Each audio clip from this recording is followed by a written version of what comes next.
Sallu kama ra'aitumuni usolli. Salatlah kamu sebagaimana kamu melihat aku salat, kata Rasulullah. Maka kita melaksanakan salat bukan ikut-ikutan. Kebanyakan kita terkadang kita salat yaitu secara taklidi. Apa itu taklid? Ikut-ikutan. Tak faham ilmu, tak faham dalil, tak faham apa yang kita kerjakan. Karena ketika seorang yang melakukan ibadah, melaksanakan suatu ibadah bighairi ilmin, fahuwa mardudun la tuqbalulah. Orang yang melaksanakan ibadah, apapun ibadah itu, termasuk dalam ibadah salat, yang dia tanpa ilmu, maka amalnya semuanya ditolak oleh Allah Subhanahu wa taala. Makanya ada orang berangkat melaksanakan ibadah haji, berangkat melaksanakan ibadah umrah, walaupun sekarang masih ditutup. Ketika sampai di Masjidil Haram, tengoknya macam-macam orang di situ. Ada yang salah Allahu Akbar, tak diletakkan tangannya di dadanya. Ada yang dia macam-macam. Kemudian ketika dia dengar imam tak baca bismillah, maka ketika dia pulang kampung, sampailah di kampung dia, ya, dah digelari haji, kemudian dia jadi imam, dibaca Alhamdulillahi Rabbil Alamin Ar-Rahmanir Rahim Maliki Yaumiddin. Oh, keren. Maka dibatanya oleh jamaah, oh haji, kenapa tadi tak baca bismillah? Oh, aku dengar waktu di Masjidil Haram imamnya tak baca bismillah. Ini namanya ibadah tanpa ilmu.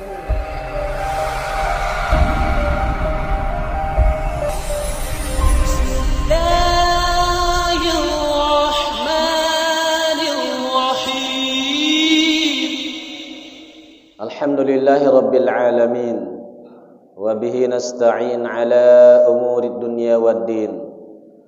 Wassalatu wassalamu ala nabiyil amin wa ala alihi wa ashabihi ajma'in.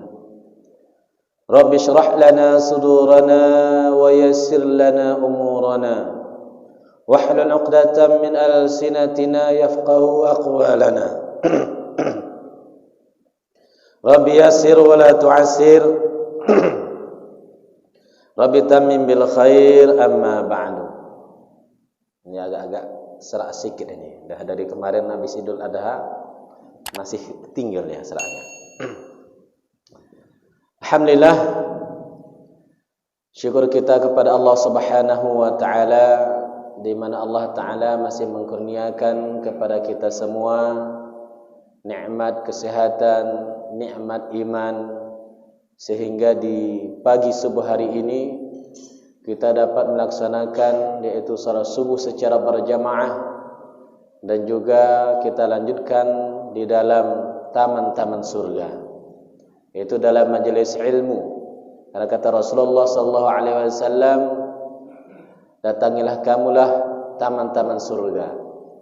Maka ditanya oleh para sahabat, ya Rasulullah, apa itu taman surga? Maka kata Nabi, taman surga itu adalah majalisul ilm, tempat-tempat yang mengingat nama Allah Subhanahu wa taala.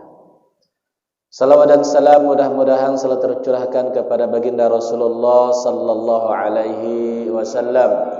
Allahumma salli wa sallim wa barik ala Sayyidina Muhammad wa ala ali Sayyidina Muhammad. Yang kami hormati Ketua BKM Masjid Hidayatul Ansar, Bapak Ustadz BKN Baginda, kok hilang orangnya, Baginda Kupon Nasution. Ketua FKSM Ustadz Hendro belum sampai. Kemudian para alim ulama, ketua-ketua BKM, dan juga jamaah FKSMM, Forum Komunikasi Silaturahmi, ya, masjid dan musalla yang ada di Sunggal dan juga Mencirim, dan juga jemaah Masjid Hidayatul Ansar, yang mudah-mudahan kita semua dirahmati Allah Subhanahu wa taala. Bapak jamaah yang dirahmati Allah Subhanahu wa taala, insyaallah pada subuh kali ini kita kembali menyambung kajian kita, yaitu dalam kajian fiqih. Kajian fiqih Imam Asy-Syafi'i, mazhab Asy-Syafi'i, yaitu kitab yang kita kaji, kitab Mughnil Muhtaj karangan Imam Khatib Asy-Syarbaini. InsyaAllah pada kesempatan kali ini kita akan membahas yaitu mengenai bab sifatis salat. Bab mengenai sifat-sifat salat itu sendiri. Jemaah dirahmati Allah Subhanahu wa taala. Jadi di dalam pelaksanaan salat, sebelum kajian kita kemarin bahwasanya salat itu adalah merupakan kewajiban bagi setiap muslim. Karena orang yang meninggalkan salat man taraka salat muta'ammidan, barang siapa yang dia meninggalkan salat secara sengaja, faqad kafara ziharan, maka sesungguhnya dia telah kafir secara zahir. Maka orang yang dia tidak peduli terhadap agamanya, orang yang tidak peduli terhadap salat, maka sesungguhnya dia telah kafir.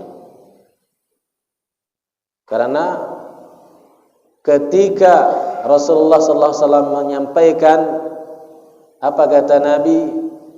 Awwalu ma yuhasabu yaumil qiyamah as-shalah.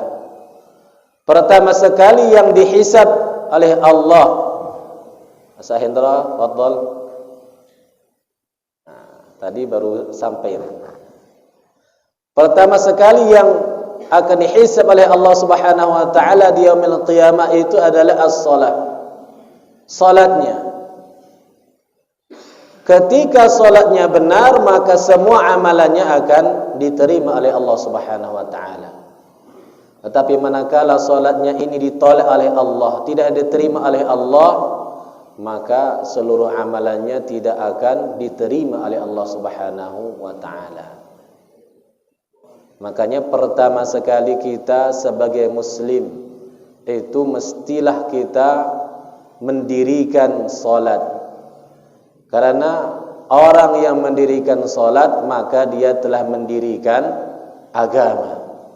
Tetapi ketika dia meninggalkan salat, maka dia telah menghancurkan agamanya sendiri. Bagaimana seorang itu bisa menghancurkan agama? Ketika dia meninggalkan salat dan tidak peduli terhadap ibadah salat itu sendiri. Makanya Rasulullah sallallahu alaihi wasallam ketika beliau wafat, maka pesan beliau kepada umatnya as-shalah, as-shalah. Laksanakanlah salat. Maka jangan sampai umat ini meninggalkan yang namanya ibadah salat. Ketika umat ini telah meninggalkan ibadah salat, acuh tak acuh terhadap ibadah salat, maka seluruh amalan yang lain akan mudah ditinggalkannya. Maka di sini sebelum kita mengkaji yaitu bab sifatus shalah, maka tadi kita bahas yaitu mengenai kepentingan dari ibadah salat itu. Baik, sekarang kita masuk kepada bab sifatis shalah, bab mengenai sifat-sifat salat itu bagaimana. As-shalah itu sendiri pengertiannya secara bahasa itu secara lughatan adalah ad-du'a. Salat artinya doa. Salat artinya doa. Akan tapi ini secara bahasa. Makanya terkadang ada orang yang mengatakan, oh salat itu tak penting. Karena kata Allah, aqibis salata li zikri. Dirikanlah salat untuk mengingatku. Jadi kalau udah ingat Allah, ngapain salat lagi? Ini adalah perkataan yang salah.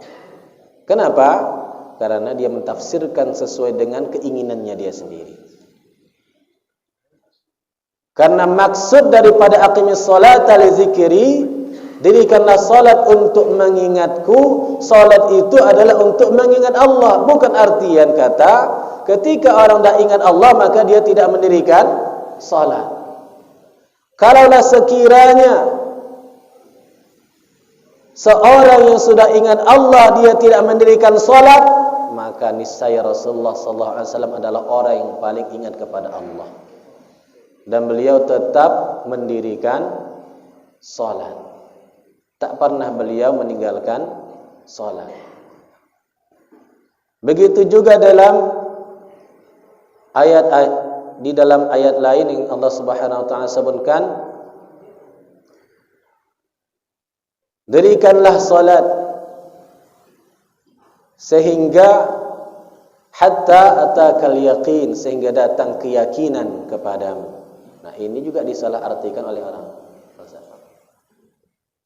Ini juga disalahartikan oleh orang, ketika sudah datang keyakinan maka tak salat lagi. Ya, jadi salat itu tidak bisa digantikan dengan apapun.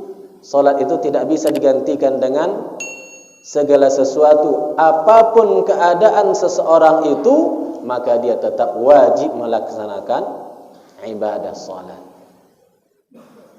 Ketika seseorang dia tak bisa melakukannya dengan berdiri, maka dia lakukan dengan duduk. Tak bisa dia laksanakan dengan duduk, maka dia laksanakan dengan berbaring mustalqiyan, yaitu dengan menghadap ke arah kiblat. Ketika dia tidak bisa mustalqi ataupun dia berbaring dengan menghadap ke arah kiblat, maka dia terlentang dengan meletakkan bantal ataupun meninggikan kepalanya. Ketika sudah tidak bisa lagi, maka dengan isyarat. Dengan isyarat dia laksanakan. Tak bisa juga, maka bagaimana? Dah habis dia, maka disolatkan. Tak ada lagi, tak bisa lagi dia, maka disolatkan. Maka tidak ada alasan seorang itu tidak melaksanakan ibadah solat. Maka solat diibaratkan oleh para ulama syubhatus shalah bil insan. Solat itu diibaratkan oleh para ulama itu seperti satu tubuh manusia. Bagaimana satu tubuh manusia itu? Yaitu solat terdiri dari arkan, rukun. Kemudian solat juga terdiri pada syarat, dan juga sunnah ab'ad, dan juga sunnah hayat. Maka di dalam diri manusia, dalam ibarat solat itu, as-salah, rukunnya itu seperti kepala.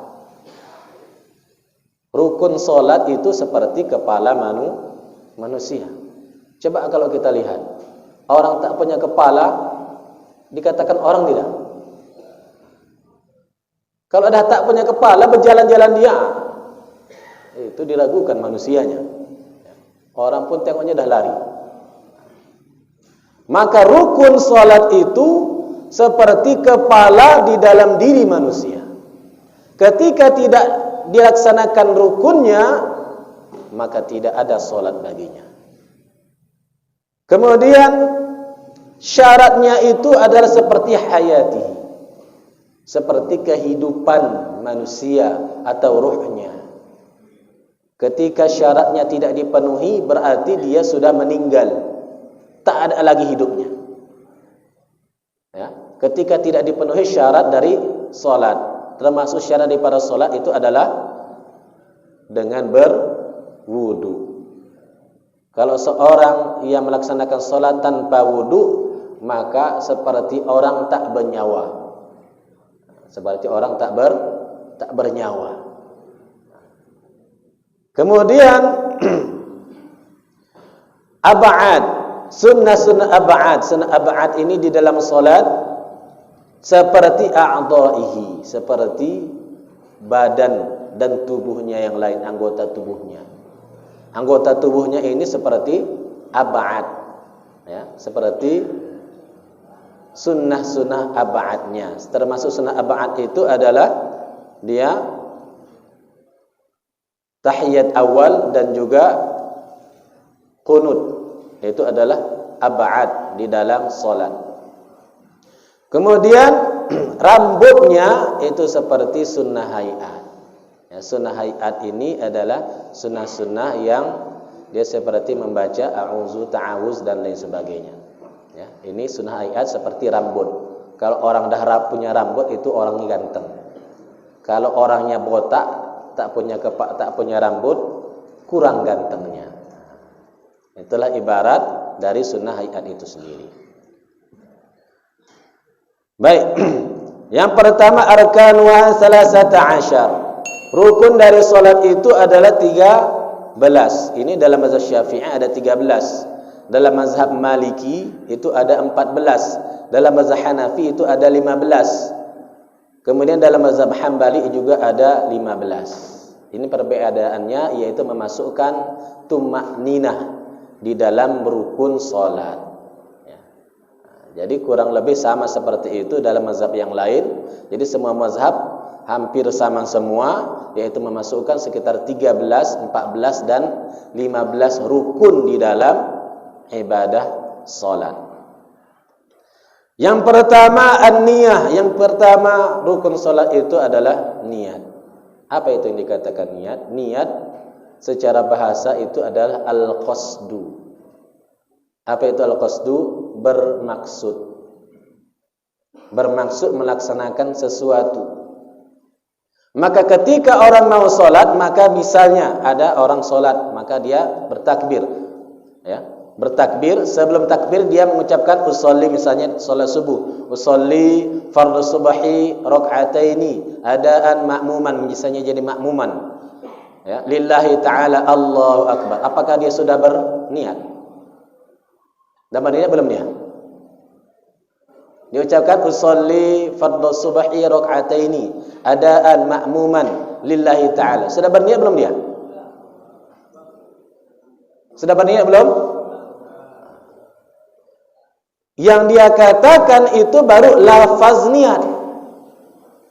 Ya, dia ucapkan usolli fardhu subhi, dia ucapkan secara lisan itu masih lafaz niat. Dan sesungguhnya dia belum berniat. Kenapa? Karena an-niyah mahalluha al-qalbu. Niat itu tempatnya itu adalah di dalam hati, bukan di bibir. Kalau di bibir masih lafaz. Makanya as-shalah itu adalah aqwal, perkataan, wa af'al, dan juga perbuatan. Muftatahatun bit takbir wa mukhtatamatun bit taslim. Salat itu adalah satu perbuatan dan juga perkataan yang dimulai dengan takbir dan ditutup dengan taslim. Makanya ada rukun namanya rukun qalbi. Rukun hati itu adalah niat. Kemudian ada rukun qauli. Rukun qauli itu adalah ucapan. Termasuk rukun qauli itu ada 5. Rukun qauli ada 5. Kemudian rukun fi'li itu ada 8. Ya. Termasuk rukun qauli itu apa? Rukun qauli yang termasuk di dalamnya itu adalah yang pertama takbiratul ihram.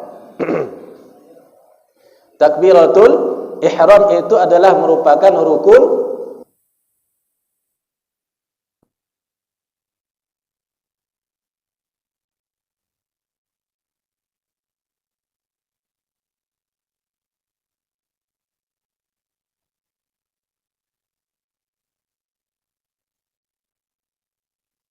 bukan tasyahud awal.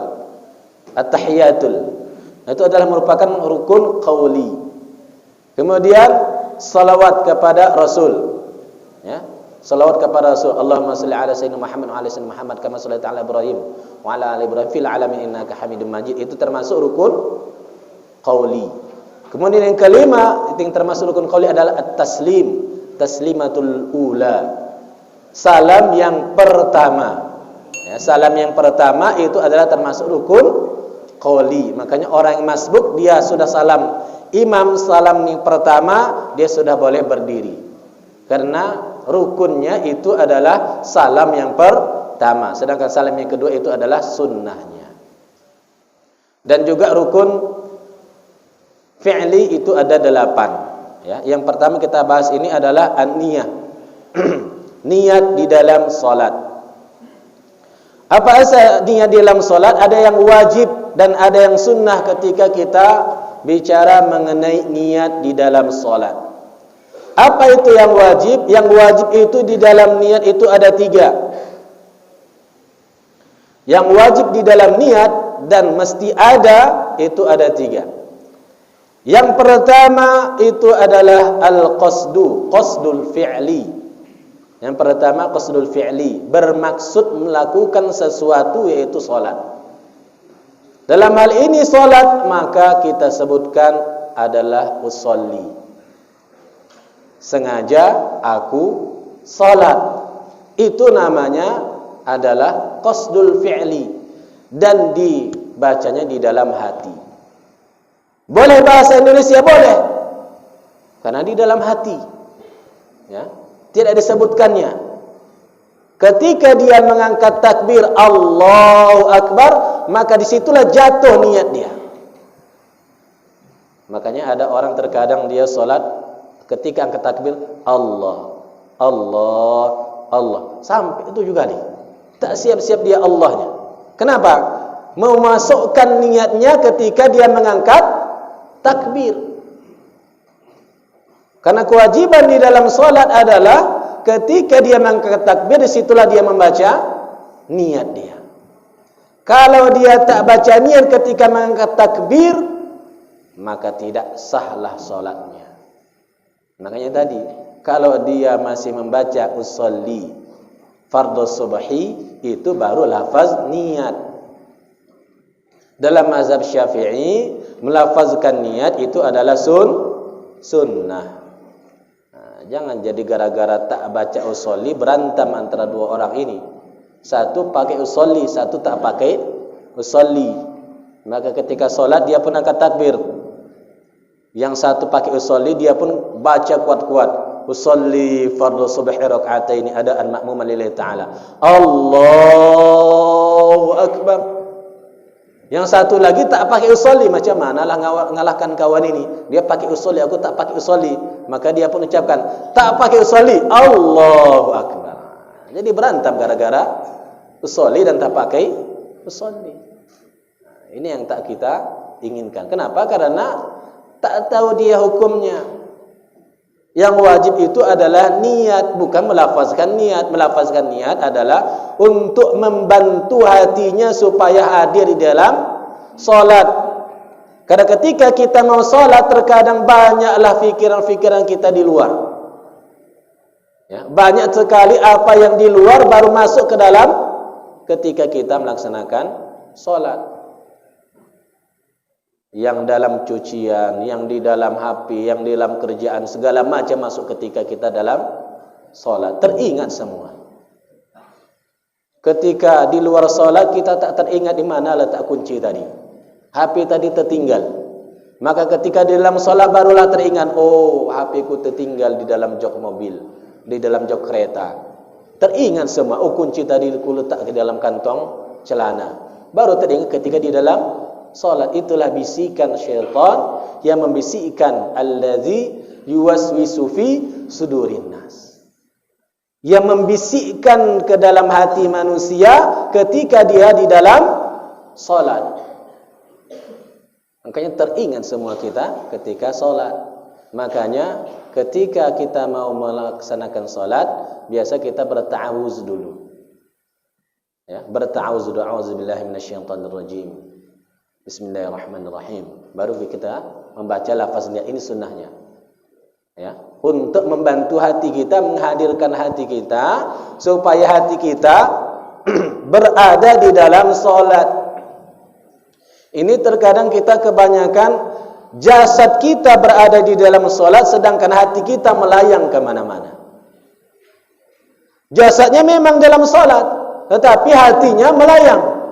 Makanya banyak orang yang tak tahu, rupa-rupanya dia dah selesai solat. Assalamualaikum warahmatullahi wabarakatuh. Assalamualaikum. Baru solat tadi. Tak teringat dia. Yang sebelumnya entah melayang, pergilah ke kantornya, pergilah ke tempat ininya, segala macam, sampai ke Amerika dan sebagainya.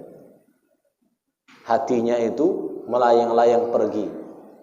Selesai dia salam, barulah dia teringat bahwasanya dia berada di dalam solat. Makanya pentingnya niat ini.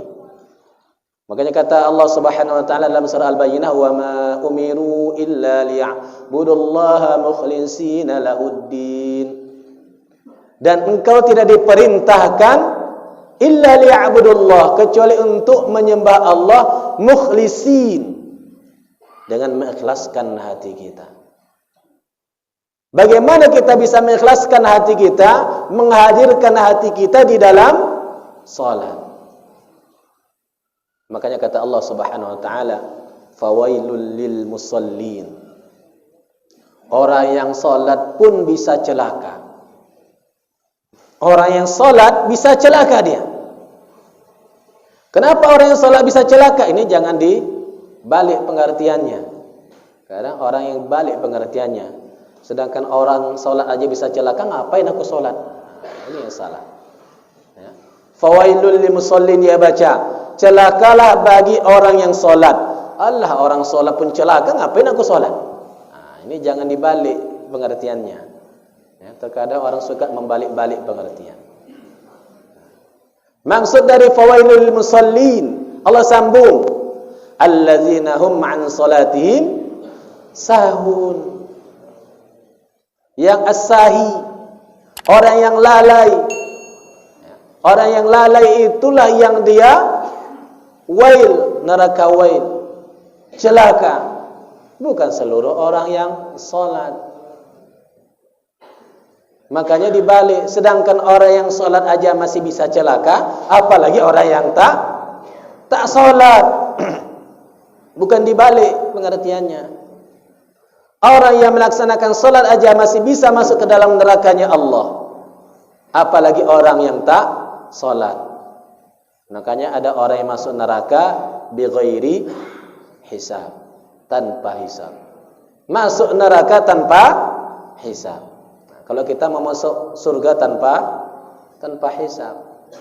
Ini orang mau masuk neraka tanpa hisab. Bagaimana caranya masuk neraka tanpa hisab? Caranya gimana? Gampang. Tinggalkan salat. Tinggalkan perintah Allah. Langsung dijebloskan oleh malaikat. Dah geram kali malaikat nengok orang ini.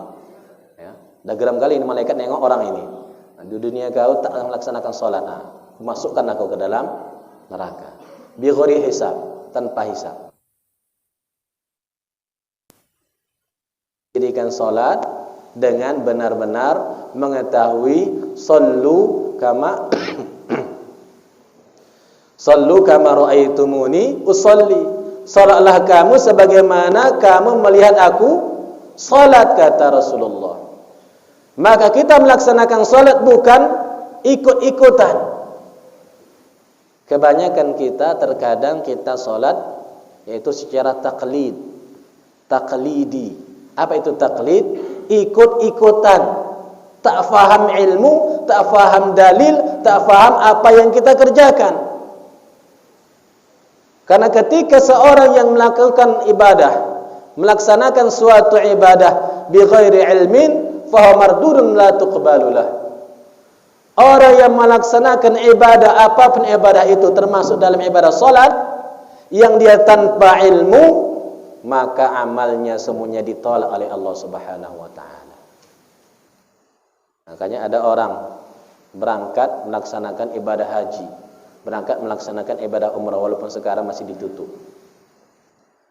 Ketika sampai di Masjidil Haram, tengoknya macam-macam orang di situ.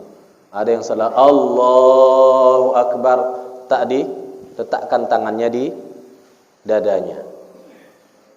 Ada yang dia macam-macam. Kemudian ketika dia dengar imam tak baca bismillah, maka ketika dia pulang kampung, sampailah di kampung dia, ya, dah digelari haji, kemudian dia jadi imam, dibaca alhamdulillahi rabbil alamin ar-rahmanir rahim maliki yaumiddin. Oh, keren. Maka dibatanya oleh jamaah, "Oh haji, kenapa tadi tak baca bismillah?" "Oh, aku dengar waktu di Masjidil Haram imamnya tak baca bismillah." Ini namanya ibadah tanpa ilmu. Di Masjidil Haram, Masjid Nabawi itu bermazhab Hambali. Bermazhab Hambali. Dalam mazhab Hambali, surah Al-Fatihah tetap dibaca bismillah, tetapi secara sir. Ya, secara sir dia, tak dinyatakannya. Kalau kita dengar dekat mic, maka imam itu membaca Bismillahirrahmanirrahim, Alhamdulillahi Rabbil Alamin. Dibacanya, dibaca secara sir. Atau ini karena dia sudah tua, tak terdengar dia, yang sirnya itu tadi, yang terdengar cuman jaharnya. Makanya ini sholat ikutan. Tengok orang sholat Allahu Akbar, keren, dia pun suara seperti ini. Ada yang sholat lagi Allahu Akbar di bawah dari pusat, maka dia pun ikutan. Ini namanya beramal tanpa ilmu. Maka ketika kita beramal tanpa ilmu, hanya sekedar ikut-ikutan taklidi, maka amal kita akan tertolak, tak diterima oleh Allah Subhanahu wa ta'ala. Maka begitu juga tadi, kembali dalam kajian kita dalam niat tadi, maka hendaklah kita menghadirkan hati kita ketika salat. Maka tadi dalam salat itu ada 3 rukun niatnya. Yang pertama adalah qasdul fi'li, bermaksud, itu diucapkannya usolli, atau sengaja aku, atau pakai bahasa apapun dia boleh. Bahasa Mandailing pun boleh, auget salat. Bahasa Jawa pun boleh. Apa? Arak salat. Ya. Boleh dia pakai bahasa apa saja, karena di dalam hati. Kemudian yang kedua dia sebut fardhu. Disebutkannya fardhu. Usolli fardhu. Kemudian at-ta'yin, ditentukannya salat apa yang dia kerjakan. Usolli fardhu as-subhi. 3 ini saja yang wajib. Sedangkan yang dia baca usolli fardhu subhi rak'ataini. Rak'ataini adalah sunnahnya.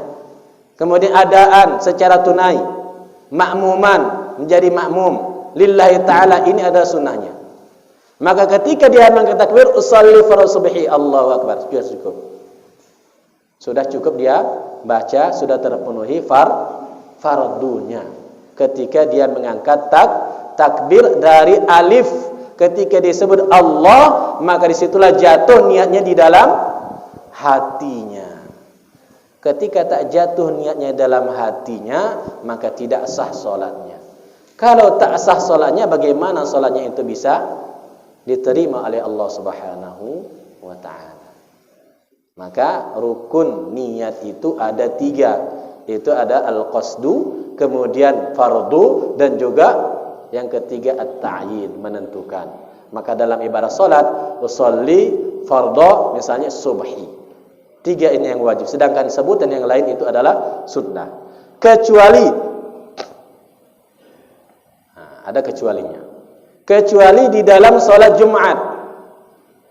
Dalam solat Jumat ini wajib kita menjadi makmum atau menjadi imam, atau kita wajib berjamaah. Kalau solat Jumat tak berjamaah, tidak sah solatnya. Yaitu disebutkan makmuman atau imaman.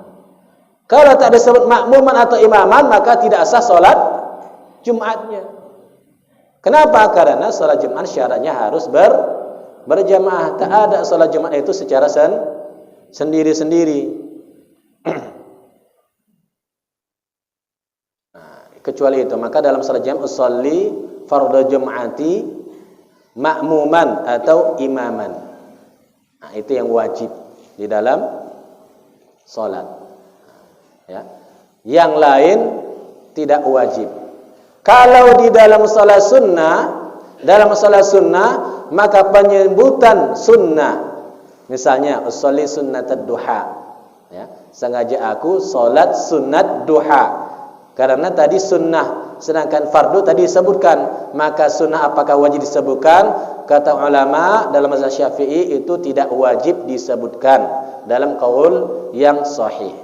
Ya, tidak wajib disebutkan. Kita cukup sebut sholli ad-duha, itu sudah mencukupi. Kecuali dalam fardu, maka tetap kita wajib menyebutkan sholli fardhu subhi.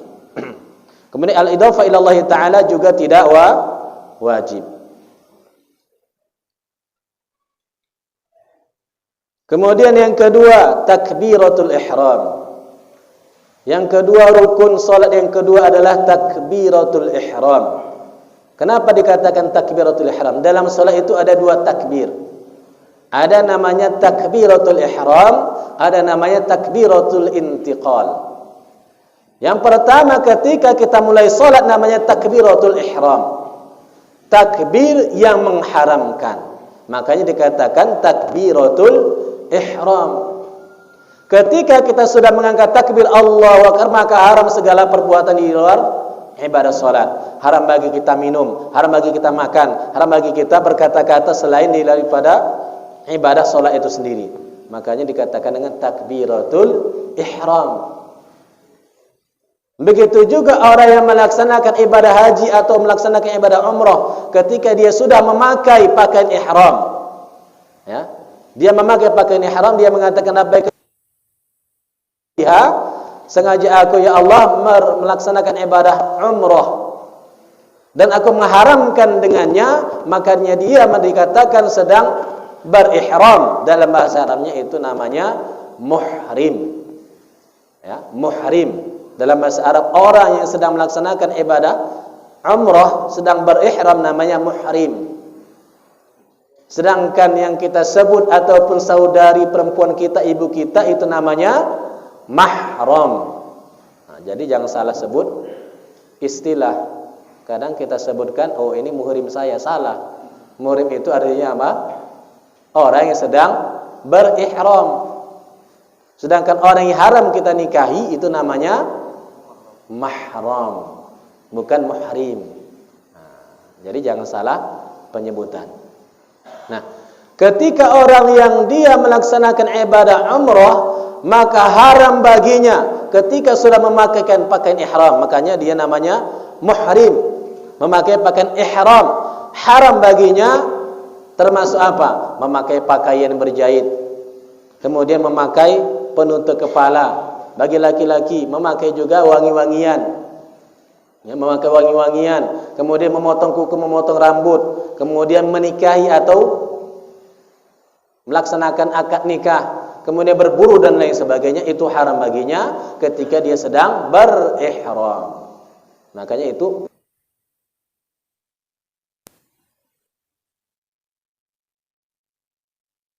atau ibadah hajinya.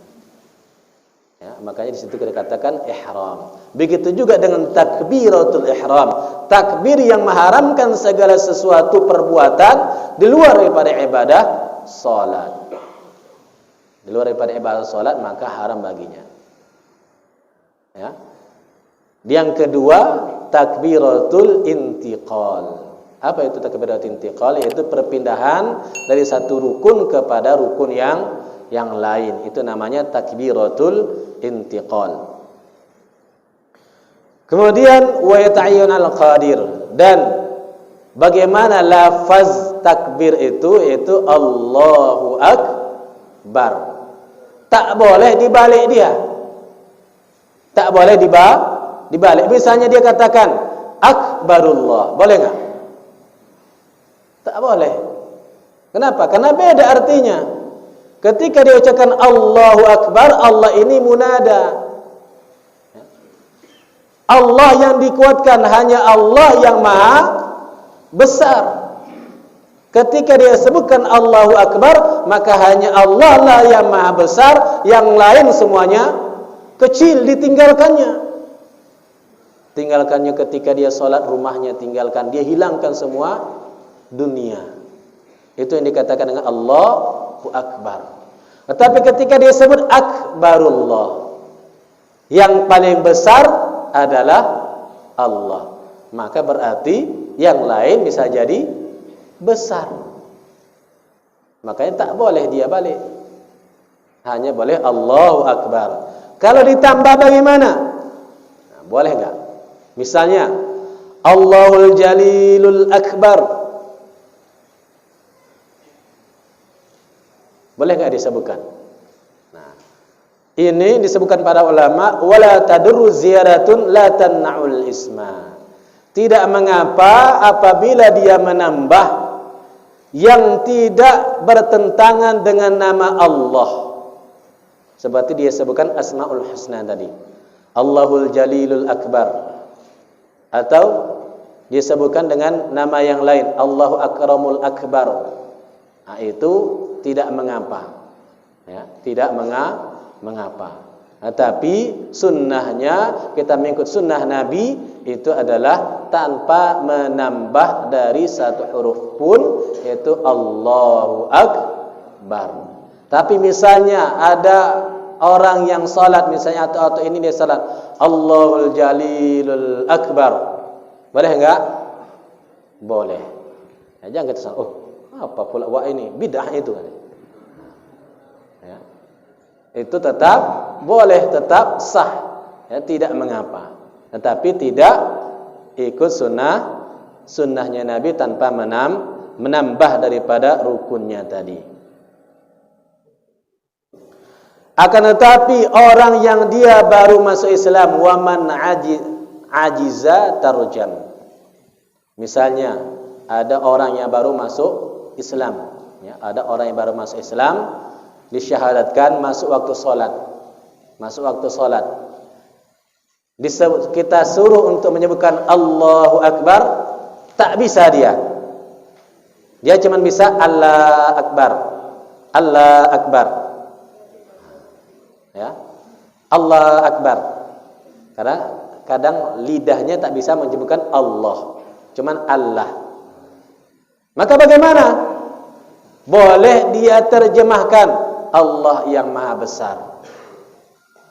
Ini bagi yang baru masuk Islam. Ya, baru masuk Islam. Jangan ini atau ini dah lama masuk Islam, udah 20 tahun, tetapi masih Allah juga. Ini bahaya. Ya, masih Allah Akbar. Nah, ini bahaya. Dah berapa tahun masuk Islam? Dah 10 tahun, dah 20 tahun, dari kecil lagi. Nah, ini wajib belajar. Ya, karena menuntut ilmu itu adalah wajib. Nah, kemudian ketika dia sholat, ini masih dalam orang yang mu'allaf. Ya, orang yang mu'allaf. Bagaimana cara dia sholat? Apa yang dia tahu? Sebagaimana dalam hadis al-musi' salatahu, orang yang tersalah dalam salat. Ada seorang badui datang ke Masjid Nabawi. Orang badui datang ke Masjid Nabawi, kemudian dia salat. Ada Nabi di situ. Dia salat, selesai salat, apa kata Nabi? Shalli fa innaka lam tusalli. Salat lagi engkau, sesungguhnya kamu belum salat. Kemudian dia salat lagi, Allahu Akbar, selesai dia. Kemudian selesai dia salat, dikatakan Nabi lagi, shalli fa innaka lam tusalli, salat kamu sesungguhnya kamu belum salat. Sampai 3 kali diucapkan Nabi, salatlah kamu sesungguhnya kamu belum salat. Maka apa kata dia? Ya Rasulullah, aku tidak pandai cara salat melebihi daripada apa yang aku lakukan, maka tolong ajari aku. Marulah kata Nabi, idza qumta ila shalah fakabbir. Jika engkau berdiri untuk melaksanakan salat, maka bertakbirlah. Bertakbir Allahu Akbar. Tsumma qra' ma tayassara ma'aka minal Qur'an. Kemudian bacalah apa yang kamu ketahui dari Al-Qur'an. Dia tahu cuman qul huwallahu ahad aja, ya udah dia baca qul huwallahu ahad Allahus samad. Dia tahu cuman bismillah aja, maka dia baca Allahu Akbar. Bismillah, bismillah, bismillah, bismillah, bismillah. Rukuk dia Allahu Akbar, bismillah, bismillah, bismillah. Itu aja yang dia tahu. Maka itu aja dia ulang. Dia mengulang itu saja yang dia ketahui. Berdasarkan hadis dari al-musi' salat, orang yang tersalah salatnya. Nah, inilah dalil yang dijadikan oleh Imam Abu Hanifah yang mengatakan bahwasanya suratul Fatihah itu tidak wajib. Dalam solat, dalam mazhab Hanafi, membaca surah Al-Fatihah itu tidak wajib. Makanya kalau kita pergi ke Pakistan, ke daerah-daerah sana, itu bermazhab Hanafi. Dalam mazhab Hanafi tidak wajib membaca Fatihah. Makanya makmumnya dia diam saja, tak baca apa-apa. Tapi kalau dalam mazhab Syafi'i, Maliki, Hambali wajib membaca Fatihah, baik solat secara sendiri atau solat menjadi makmum. Makmum dia tetap wajib membaca Fatihah, jangan diam saja. Kenapa? Karena qiraatul Fatihah adalah rukun dari salat. Ketika dia tak baca suratul Fatihah maka tidak sah salatnya. Karena kata Nabi, la salata liman lam yaqra bi Fatihatil kitab. Tidak sah salat seseorang itu bagi orang yang tidak membaca Fatihatul kitab. Dan dalam hadis lain, man lam yaqra bi Fatihatil kitab fa huwa qidaj. Orang yang tidak membaca Fatihatul kitab di dalam salatnya, maka salatnya rusak. Ya. Nah, ini makanya dalil dari Imam Asy-Syafi'i dan imam-imam yang lain selain Imam Hanafi yang mengatakan Fatihatul kitab, membaca surah Fatihah itu adalah wajib. Ya, makanya kita tidak boleh meninggalkan surah Al-Fatihah. Tapi bagaimana kalau orang yang dia salah baca?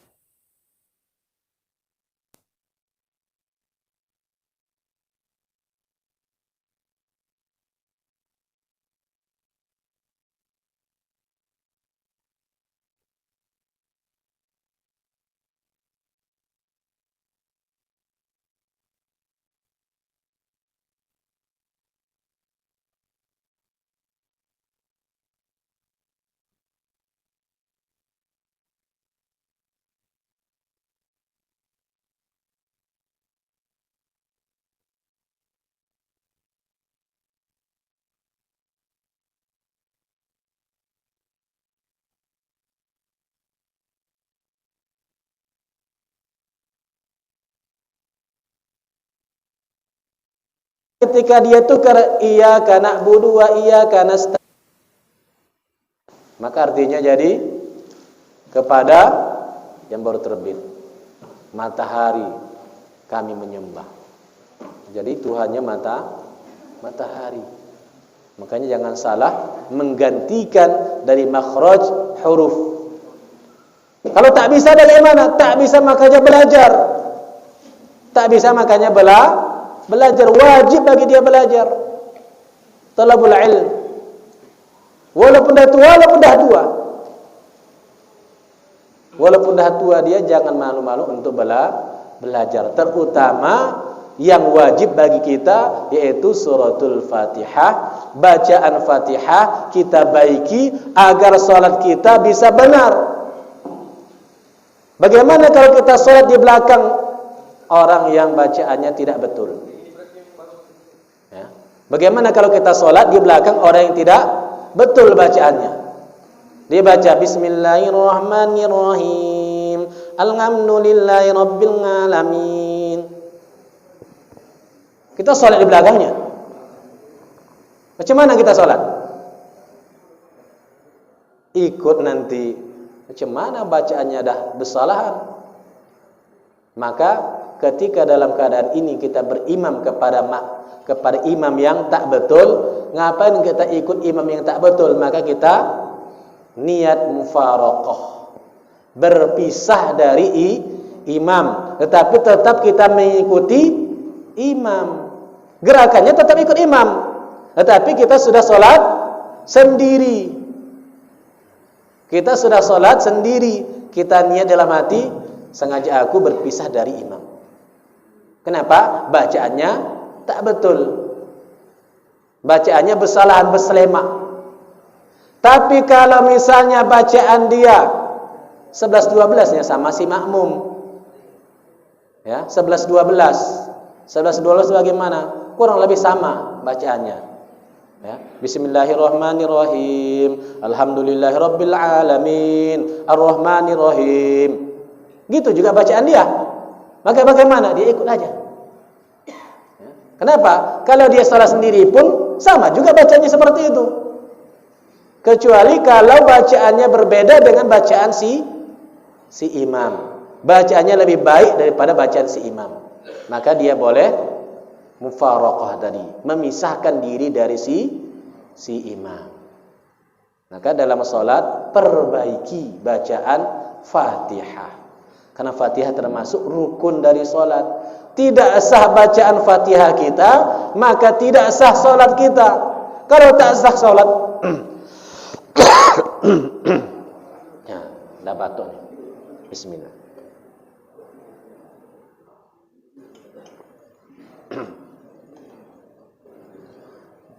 Kalau tak sah solatnya, bagaimana bisa diterima oleh Allah? Dia mengharapkan solatnya diterima oleh Allah, sedangkan bacaannya tidak betul dan dia tidak mau belajar, maka bagaimana Allah bisa terima solatnya? Makanya kita katakan tadi, awwalu ma yuhasabu yaumil qiyamah as-shalah. Pertama sekali yang dihisab itu solat. Perbaiki solatmu. Tak bagus solatmu semua, walaupun kau haji sampai 20 kali, kemudian sedekah luar biasa, tapi solat tak betul, maka seluruh amalan-amalan lain tertolak. Kalau solatnya diterima, barulah dia yang lain diterima. Kalau solatnya ditolak, maka amalan yang lain enggak lagi dihitung, langsung masukkan dulu ke dalam neraka, cemplungkan dulu dalam neraka. Dari cemplungkan dulu dalam neraka dah selesai, barulah dibersihkan masuk dalam surga. Walaupun nanti masuk surga, tapi cemplungkan dulu ke dalam neraka. Enggak apa-apalah walaupun dicemplungkan dalam neraka. Dah tahan dalam neraka. Sedangkan karena api aja dia enggak tahan, apalagi masuk ke dalam nerakanya Allah. Makanya kata Rasulullah SAW, ketika seseorang yang dia dicelupkan sedikit sekali celup aja ke dalam neraka, maka hilang seluruh nikmat di dunia itu. Sekali cemplung aja ke dalam neraka, hilang seluruh nikmat di dunia ini. Begitu juga ketika seorang dia sudah masuk surga, maka hilang seluruh penderitaan di dunia. Kenapa? Fal yawma 'indallah ka alfi sanatin mimma ta'udun. Satu hari bagi Allah itu 1000 tahun di dunia. Kalau kita masuk dicemplungkan Allah ke dalam neraka 1 bulan aja, enggak usah lama-lama, satu bulan. 1 bulan itu 30 hari. 30 hari, 1 hari di akhirat sama dengan 1000 tahun dunia. Berarti berapa tahun kita di akhirat? 30.000 tahun. Itu satu bulan. Sedangkan orang yang meninggalkan solat, 1 solat saja, maka 500 tahun dia neraka. 500 tahun. Kalau 500 tahun dah kali berapa itu? Kali 360 hari. Allah alam, kita enggak bisa lagi ngitungnya. Makanya jangan bermain-main terhadap azabnya Allah, terhadap siksanya Allah. Kita mengharapkan semua masuk ke surganya Allah bi ghairi hisab. Amin ya rabbal alamin. Jangan nanti pakai tiketnya tiket transit. Ada yang mau beli tiket transit? Transitnya ke neraka. Ada? Enggak ada yang mau beli tiket transit. Beli kita tiketnya mahal, walaupun mahal tetapi langsung masuk ke dalam surganya Allah Subhanahu wa taala. Maka yang tadi kembali orang yang baru mu'allaf, yang baru masuk Islam, dia boleh menterjemahkannya. Tapi kalau dia sudah berpuluh-puluh tahun masuk Islam, tak belajar juga dia, maka dia pun berdosa. Berdosa kenapa? Karena dia tidak mau belajar. Wa yasannu raf'a yadayhi fi takbirati hazwa mankibai, dan disunnahkan bagi dia mengangkat tangannya hazwa mankibai, setentang dengan bahu, ya, setentang dengan bahu. Karena dalam hadis Rasulullah sallallahu alaihi wasallam bahwasanya kan Rasulullah sallallahu alaihi wasallam dalam syarah Muslim dari Ibnu Umar anna sallallahu alaihi wasallam kana yarfa yadayhi hazwa mankibaihi idza iftataha as-shalah. Rasulullah sallallahu alaihi wasallam mengangkat tangannya hazwa, setentang dengan mangkib, bahunya, ketika dia salat. Nah, ini hadis yang kita baca. Kalau ada orang yang dia takbir Allahu Akbar, kalau ada hadisnya begini, tak apa, ya, begini dia, Berarti kalau begini setentang mana? Dengan apa? Ketiaknya. Allahu Akbar. Ada yang Allah di atas kepala akbar. Kalau ada hadisnya laksanakan. Tapi kalau tak tahu dia ada hadisnya, maka jangan kerjakan. Dalam riwayat Muslim, hazwa mangkib, setentang dengan bahu, Allahu Akbar. Kemudian kalau laki-laki dia jangan ditutup begini. Ini perempuan, ya. Dia buka jangan begini pula, Allahu Akbar. Kayak memain apa nih ya? Jadi sekedar Allah, dia renggangkan sekedarnya, Allahu Akbar. Ya.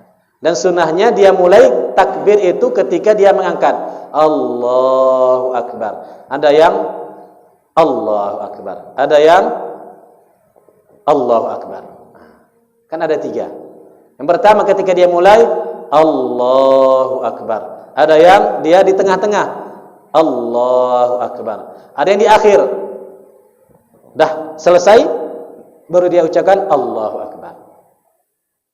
Yang diajarkan oleh Nabi sunnahnya adalah dia mulai dari ketika awal Allahu Akbar. Dia mulai ketika dari angkat takbir, ya. Dari mengangkat takbir barulah di situ rafa yadayhi ma'ibtidaihi. Ketika dia mengangkat tangan, dia bertakbir Allahu Akbar. Itu sunnahnya. Kalau dia lakukan Allahu Akbar tetap sah, atau dia dah takbir Allahu Akbar tetap sah.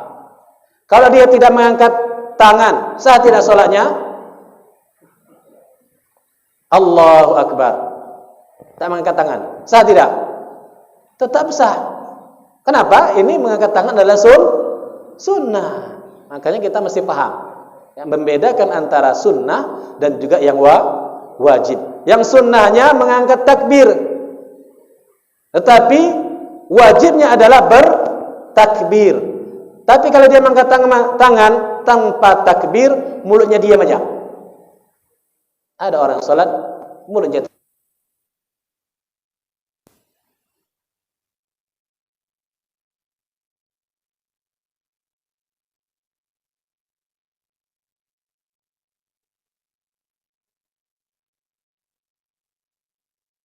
tadi akwal, perkataan, masih komat kamit dia. Komat kamit pun baca yang betul, bukan komat kamit baca mantra. Ya, bacaannya bacaan salat. Allahu Akbar. Dia takbir, ya. Maka itulah namanya akwal. Maka bersamaan niat dengan takbir. Begitu juga ketika dia berwudu. Mulai dia berwudu ketika niat jatuh, niat berwudu adalah ketika kapan? Membasuh tangan, cuci mulut, atau istinsyak, membasuh hidung, atau membasuh wajah. Membasuh wajah. Ketika dia membasuh wajah, nawaitul wudu'a li raf'il hadasi. Sengaja aku berwudu untuk mengangkat hadas. Disitulah jatuh niat dia. Kalau dia mulai membasuh tangan nawaitul wudu'a li raf'il hadasi, tak sah wudunya. Kenapa? Karena yang wajib adalah membasuh wajahnya. Ya, situlah ketika dia membasuh wajah barulah jatuh yang wajib baginya, dan disitulah jatuh niatnya. Ketika tidak jatuh ketika dia yang wajib, maka tidak sah wudunya. Tak sah wudunya, tak sah salatnya. Ini berkaitan. Ya. Tadi makanya orang yang tak berwudu, maka dia seperti orang yang tak bernyawa. Asalis wallahu a'lam bishawab. InsyaAllah ta'ala kita akan sambung di kajian yang akan selanjutnya. Wallahu a'lam bishawab. Apabila ada pertanyaan, dipersilakan.